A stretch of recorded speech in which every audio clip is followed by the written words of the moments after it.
రేపు 8వ తారీఖు ఏకాదశి శనివారంతో కలిసి వచ్చింది. భీష్మ ఏకాదశి అని కూడా అంటారు. ఈ నెల ఫిబ్రవరి 8వ తేదీన భీష్మ ఏకాదశి వచ్చింది. భీష్మ ఏకాదశి చాలా పవిత్రమైనది. మాఘమాసంలో వచ్చే ఏకాదశిని భీష్మ ఏకాదశి అని అంటాము. ఈ పవిత్రమైన ఏకాదశి శనివారంతో కలిసి వచ్చింది. మాఘమాసంలో వచ్చిన ఈ ఏకాదశి శనివారంతో కలిసి రావడం చాలా విశేషం. మరి ఇంతటి శక్తివంతమైన ఏకాదశి రోజున కొన్ని విధి విధానాలు పాటించడం ద్వారా విష్ణుమూర్తి అనుగ్రహంతో కోటి జన్మల పుణ్య ఫలితాన్ని పొందవచ్చు. భీష్మ ఏకాదశి పూజ నియమాలు, పాటించాల్సిన పరిహారాల గురించి ఈ వీడియోలో ఇప్పుడు మనము తెలుసుకుందాం. ముందుగా ఈ వీడియోకి ఒక లైక్ కొట్టి మన ఛానల్ని సబ్స్క్రైబ్ చేసుకోండి. లైక్ కొట్టడం అస్సలు మర్చిపోకండి. మీ ఫ్రెండ్స్ కూడా ఈ వీడియో షేర్ చేయండి. ఈ ఏకాదశి రోజున వెంకటేశ్వర స్వామిని పూజిస్తే ఈ సంవత్సరం అంతా అష్టైశ్వర్యాలతో జీవించవచ్చు. ఈ రోజున మీరు చేసే పూజలకు రెట్టింపు పుణ్య ఫలితం లభిస్తుంది. జీవితంలో డబ్బు కొరత ఏర్పడదు. మీ భర్త సంపద విపరీతంగా పెరుగుతుంది. అంతటి శక్తి ఈ భీష్మ ఏకాదశి పూజకు ఉంటుంది. ఎందుకంటే ఈ ఏకాదశి రోజున ముక్కోటి దేవతలందరూ భూమిపైకి వస్తారట. కాబట్టి ఈ ఏకాదశి రోజున ఏ భక్తులైతే వెంకటేశ్వర స్వామిని పూజిస్తారో అలాంటి భక్తులపై కనక వర్షం కురిపిస్తారు.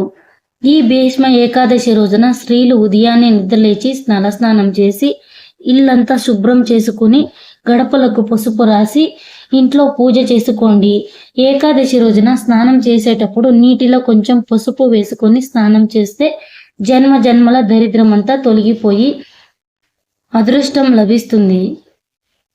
ముఖ్యంగా ఈ ఏకాదశి రోజున పసుపు రంగు వస్త్రాలు వేసుకుంటే చాలా మంచిది.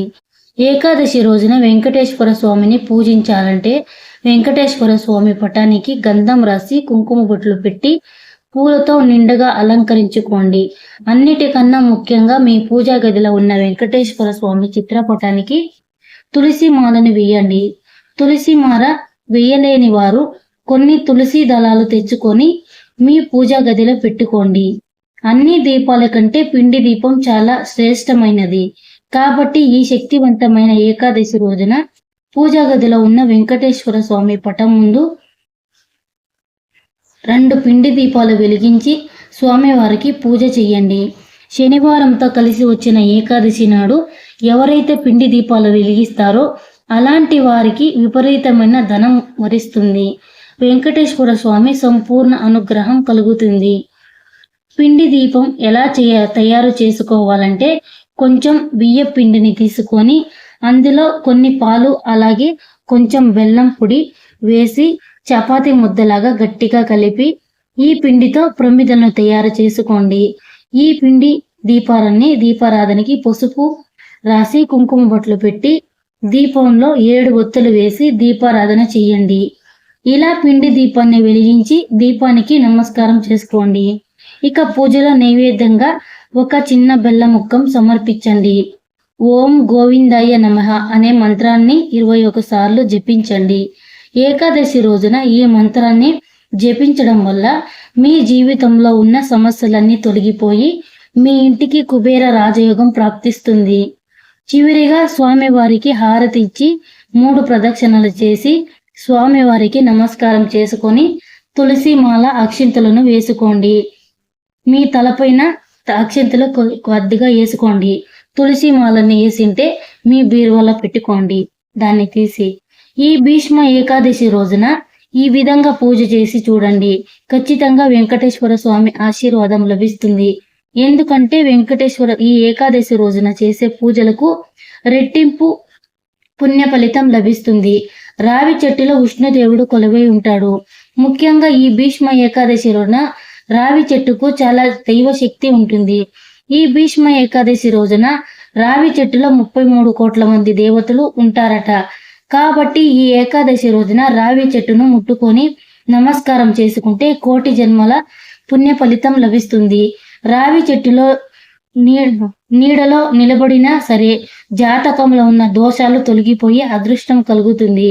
కాబట్టి ఏకాదశి రోజున ఎలాగైనా సరే రావి చెట్టును ముట్టుకొని ముక్కోటి దేవతల ఆశీర్వాదాన్ని పొందండి.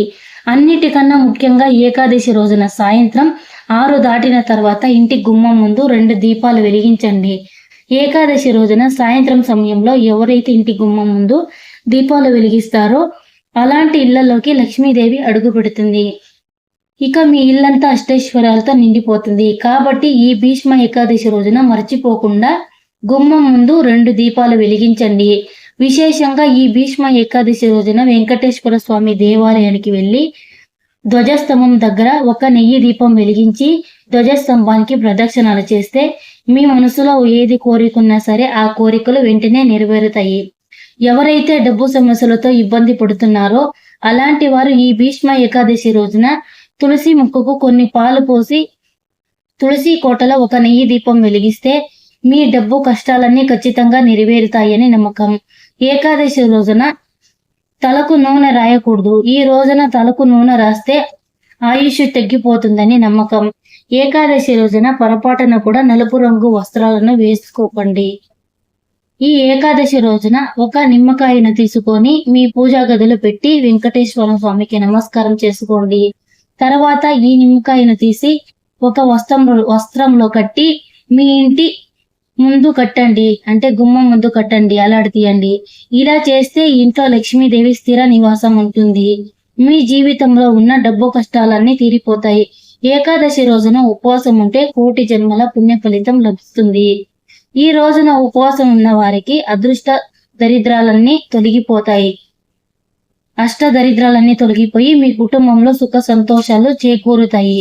ఏకాదశి రోజున ఉపవాసం ఉండలేని వారు చింతపండు, ఉల్లిపాయ, వెల్లుల్లి, ములంగి, ఈ దుంపన రొయ్యి, అలాగే కందిపప్పు తినకూడదు.